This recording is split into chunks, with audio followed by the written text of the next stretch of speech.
নির্বাচন নিয়ে আমি কোনো সংশয়ের কথা উচ্চারণ করিনি। আমি বলেছি নির্বাচন নিয়ে যারা নেতিবাচক প্রচারণা করছে তারা ওই ফ্যাসিস্টের ফেলে যাওয়া যে প্রেতাত্মা তারা যেন মানুষকে নিরুৎসাহিত করতে না পারে, ভয় দেখাতে না পারে, সজাগ থাকতে। এটা আপনার দুর্ভাগ্য যে আপনি আসলে বাংলাদেশে কখনো গ্রহণযোগ্য নির্বাচন দেখেননি, সেটা হয়তো আপনার বয়সের কারণে। তো আমি বাংলাদেশে গ্রহণযোগ্য নির্বাচন দেখেছি। আবার বাংলাদেশের নির্বাচন হাইজ্যাক করা হয়েছে, দিনের ভোট রাতে দেওয়া হয়েছে, বিনা প্রতিদ্বন্দ্বিতায় সরকার গঠন করেছে, ব্যালট বাক্সে সিল মেরে ভরে 20% হয় নাই ভোটটা, সেখানে 34% করা হয়েছে। এটাও দেখেছি। যেহেতু আমি ভালোটাও দেখেছি এবং ভালোটাকে অনুসরণ করেই আমরা পদ্ধতিগুলো এখানে নিশ্চিত করছি, কাজে অবশ্যই আমি আশা করব একটা সুষ্ঠু এবং অবাধ নির্বাচন উৎসবমুখর পরিবেশে অনুষ্ঠিত। নির্বাচনে আইন শৃঙ্খলা পরিস্থিতি মোকাবেলায় যাবতীয় প্রস্তুতি নেওয়া হচ্ছে। তার মধ্যে একটা বাড়তি প্রস্তুতি হচ্ছে লুট হয়ে যাওয়া অস্ত্রগুলো উদ্ধার। ভারত কেন কোনটা কোন বিষয়ে করছে তা আমি বলতে পারবো। তবে ভারতের কূটনৈতিক পরিবারগুলোকে যে তারা নিয়ে যাচ্ছে নির্বাচনের আগে, এটা আমিও দেখেছি। এটা ভারত তার নিজস্ব বিবেচনায় করেছে। বাংলাদেশের সরকার সকলকে নিরাপত্তা দিতে সকল সময়ে প্রস্তুত সহ সকল অতিথিবৃন্দকে নিজ নিজ আসন গ্রহণ করার জন্য জানাচ্ছি। ও মানুষের অধিকার প্রতিষ্ঠার সুযোগ এনে দিয়েছে। এই লক্ষ্যে আমরা এর মধ্যে সনদে আপনার সম্মতি দেব। আগামী 12ই ফেব্রুয়ারি জাতীয় সংসদ। স্যার একটু সামনেতে সরতে হবে স্যার।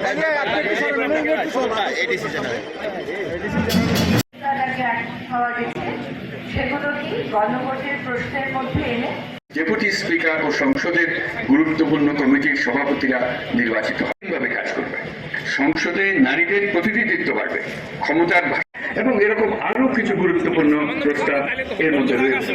আমি ধন্যবাদ।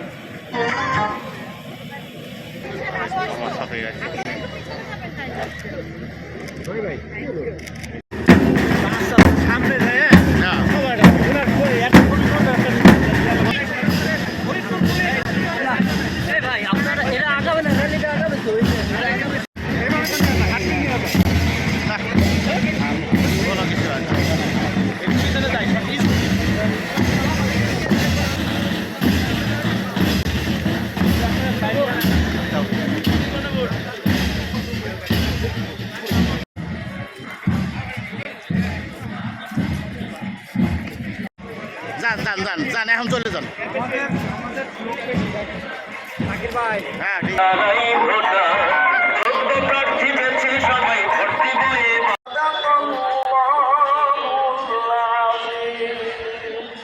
তোমার আদি নেই, মধ্য নেই, অন্ত নেই। তোমার শক্তি এবং ঐশ্বর্যের সকলকে সবিনয়ে অনুরোধ করছি। ধন্যবাদ।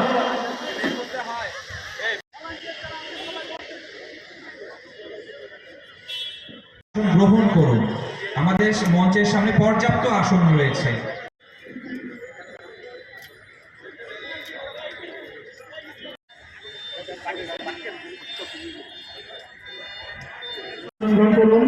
আমি আমাদের যে সকল ভলেন্টিয়ার এবং বিএনসিসি রয়েছে বসবার জন্য সবিনয় অনুরোধ করছি। অনুষ্ঠান সুধীর পবিত্র ধর্মগ্রন্থ থেকে পাঠ করার মাধ্যমে আজকের তৎপদং দর্শিতং যেন তস্মৈ শ্রী গুরুবে নমঃ। ইনশাআল্লাহ আমাদের সকল প্রস্তুতি রয়েছে, সরকারের রয়েছে, জাতীয় পর্যায়ে, স্থানীয় পর্যায়ে প্রশাসনের রয়েছে। সবচেয়ে বড় কথা, রাজনৈতিক দলগুলো ভোটের জন্য প্রস্তুত, ভোটারেরা ভোটের জন্য প্রস্তুত। যখন রাজনৈতিক দলেরা ভোটের জন্য প্রস্তুত থাকে, ভোটারেরা প্রস্তুত থাকে, সরকার প্রস্তুত থাকে, তারপরে যখন কানে কানে এসে জিজ্ঞেস করা হয় নির্বাচন কি হবে, শুনতে পাচ্ছি 12 তারিখে নাকি নির্বাচন হবে না, তখন বুঝতে হবে 16 বছরের স্বৈরশাসনের প্রেতাত্মা রয়ে গেছে সমাজে। তারা এসে কানে কানে এই কথাগুলো বলে যাতে করে মানুষের মনে একটা সন্দেহের সৃষ্টি হয়, মানুষের মনে আমরা চাচ্ছি উৎসাহ জাগুক, স্বতঃস্ফূর্তভাবে উৎসব মুখর পরিবেশে মানুষ যাক। আর তারা চাচ্ছে ভোটটা কোনো না কোনোভাবে বিতর্কিত হয়ে পড়ুক। আমরা সেটা হইতে দিতে পারি? আমার ভালো লাগছে যে এই পর্যন্ত 5টা জেলায় আমি গেলাম, 5টা জেলাতে আমি মানুষের মধ্যে ভোট দেওয়ার ব্যাপক আগ্রহ দেখতে পাচ্ছি। তার একটা বড় কারণ হচ্ছে সরকার নির্বাচনের পক্ষে অবস্থান নিয়েছে, আরেকটা অনেক বড় কারণ হচ্ছে রাজনৈতিক দলগুলো ভোটের পক্ষে জনমতটা গড়ে তুলতে সক্ষম হয়েছে।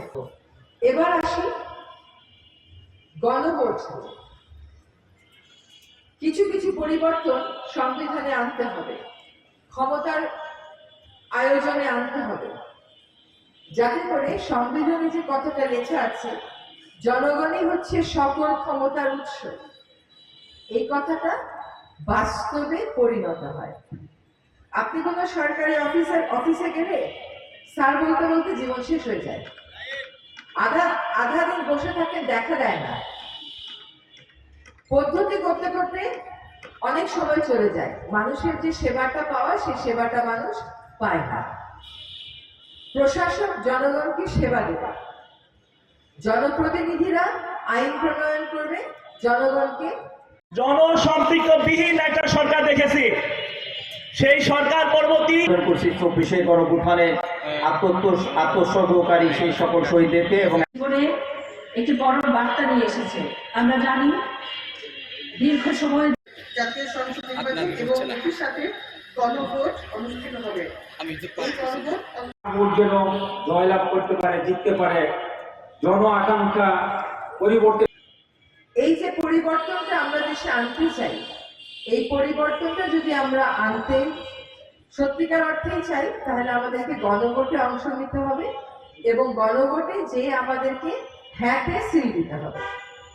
একটা কথা বলি, আপনার হয়তো কোনো রাজনৈতিক দলকে পছন্দ, আমার হয়তো আরেকজনকে পছন্দ, আরেকজনের হয়তো আরেকজনকে পছন্দ, তাতে কোনো বিবাদ নাই, গণভোটের সাথে তার কোনো সংঘর্ষ নাই। গণভোট আপনি দেশের স্বার্থে দেবেন, যেই দলই ক্ষমতায় যাক না কেন, যেই দলই বিরোধী দলে থাকুক না কেন, ক্ষমতার মূল শক্তি যেন আপনার হাতে থাকে, এইটা বুঝবার জন্যই আপনাকে গণভোটে হ্যাঁ দিতে হবে। অনেক কিছুই হয়তো অনেকের পছন্দ না, কিন্তু জাতির সাথে কোনটা ভালো এটা বুঝতে হবে। আমরা একজন পুতুল রাষ্ট্রপতি চাই না, আমরা একজন ক্ষমতায়িত রাষ্ট্রপতি চাই। আমরা চাই না আর কোন সরকার এসে বিচার বিভাগের কাছে বন্দুক রেখে জনগণের ভোটাধিকার হরণ করে নিজে ক্ষমতায় থাকবার জন্য 4 মিনিটের সংবিধান সংশোধন করে দিতে পারে। এটা আমরা চাই না। যদি 4 মিনিটের সংবিধান সংশোধন করে দেন, ওইটা হলো তাৎক্ষণিক ক্ষমতার বহিঃপ্রকাশ। কিন্তু যদি জনগণের রাজনীতি করেন, তাইলে আর ভাইগা যেতে হবে না, তার দেশেই থাকতে পারবেন, কারণ সুষ্ঠু নির্বাচন হবে। আপনি যদি ভালো কাজ করেন, তাহলে পরবর্তী নির্বাচনে জনগণ আপনাকে আবার ভোট দেবে।